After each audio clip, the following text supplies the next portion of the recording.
নমস্কার, স্বাগত। এই মুহূর্তে রয়েছেন ডায়মন্ড হারবারের জার্মানির বিরুদ্ধে এক ম্যাচ বাকি থাকতে চ্যাম্পিয়ন হয়ে গেলে। আগেই তোমরা আই লিগের জন্য প্রমোটেড হয়ে গেছিলে, আই লিগে চ্যাম্পিয়ন হয়ে গেল। তোমরা কি বলবে পুরো বিষয়টা নিয়ে? না, এটা আমাদের মানে আমি বলবো যে আমরা সারা বছর ধরে যেভাবে অনুশীলন করেছি, যেভাবে দলটাকে তৈরি করেছিলাম, আর আমাদের যে উদ্দেশ্য ছিল সেটা হচ্ছে সফল হয়েছে। আমরা আমাদের পরের যে দলটা, তার সাথে 7 পয়েন্টের ডিফারেন্স হয়ে গেল। এই 7 পয়েন্টের ডিফারেন্স রেখে আমরা চ্যাম্পিয়ন হলাম। এবং আরো সবচেয়ে বড় ব্যাপার, আমরা কিন্তু আই লিগ সি আনবিটেন চ্যাম্পিয়ন হয়েছি, আই লিগ বিও আমরা আনবিটেন চ্যাম্পিয়ন হলাম এখনো পর্যন্ত। তবুও একটা ম্যাচ আমাদের বাকি আছে, যেটা আমরা ঘরের মাঠে খেলবো 26 তারিখে তোমার বেঙ্গালুরু এফসির সাথে। সেটা দিকে আমাদের চোখ থাকবে।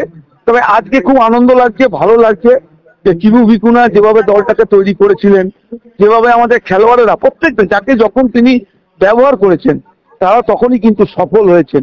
অনবদ্য ফুটবল খেলা হয়েছে। আজকে প্রথমার্ধে ওদের 2টো বল পোস্টে লেগেছিল এবং প্রচন্ড চাপ ওরা তৈরি করেছিল।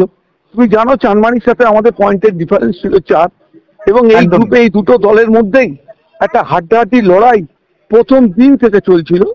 একটা সময় আমাদের থেকে এগিয়ে ছিল জার্মানি, কিন্তু আমরা ধীরে ধীরে তাদের টপকে এগিয়ে যাই এবং সেই অগ্রগমন আমাদের কিন্তু আমরা ধরে রাখতে পারি।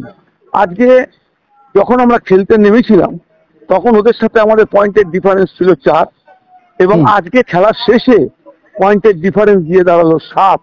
সুতরাং বলা যেতে পারে আমরা প্রথমার্ধে যে অসুবিধার মধ্যে পড়েছিলাম, আমাদের দল যতটা অগোছালো ছিল, অবিন্যস্ত ছিল, দ্বিতীয়ার্ধে রূপটা পুরোপুরি চেঞ্জ হয়ে যায়।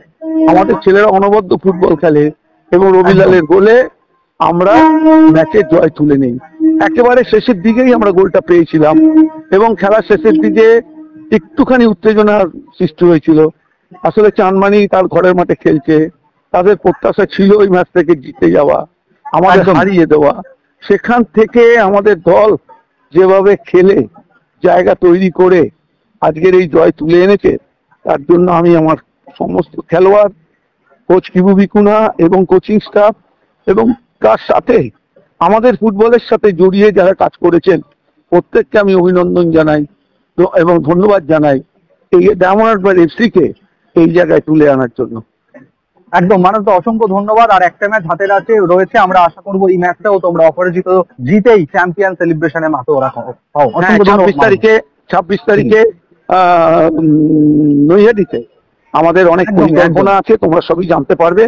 আমরা দারুণ ভাবে আমাদের এই জয়টাকে সেলিব্রেট করব। এবং আরো একটা জিনিস, এটা বাংলার জয়, বাংলার ফুটবল যে এগিয়ে আসছে এটা তার প্রমাণ। মাননীয় মুখ্যমন্ত্রী মমতা বন্দ্যোপাধ্যায় যেভাবে ফুটবলের জন্য অনেক ইয়ে করেছেন, কাজ করেছেন, তার ফসল কিন্তু ফলতে শুরু করেছে। মোহনবাগান 2টো ট্রফি জিতেছে, ইস্টবেঙ্গলের মহিলারা চ্যাম্পিয়ন হয়েছে, বাংলা সন্তোষ ট্রফি জিতেছে, এবং ডায়মন্ড হারবার এফসি 3 বছরের একটা ক্লাব এত অল্প সময়ের মধ্যে যেভাবে পৌঁছেছে এই জায়গাটাতে, তার প্রশংসা কিন্তু আমাদের করতেই হবে। কারণ তোমাকে মনে রাখতে হবে ডায়মন্ড হারবারের এই জয়, এটা কিন্তু বাংলার জয়। অবশ্যই আমাদের এই অগ্রগমন ধরে রাখতে হবে আগামী বছরের দিকে তাকিয়ে, কারণ আই লিগ চ্যাম্পিয়ন হলে তবেই আমরা আইএসএল যেতে পারবো। একদম মানবকে অসংখ্য ধন্যবাদ। পটন নিউজে মূল্যবান বসে। ধন্যবাদ তোমাদেরও।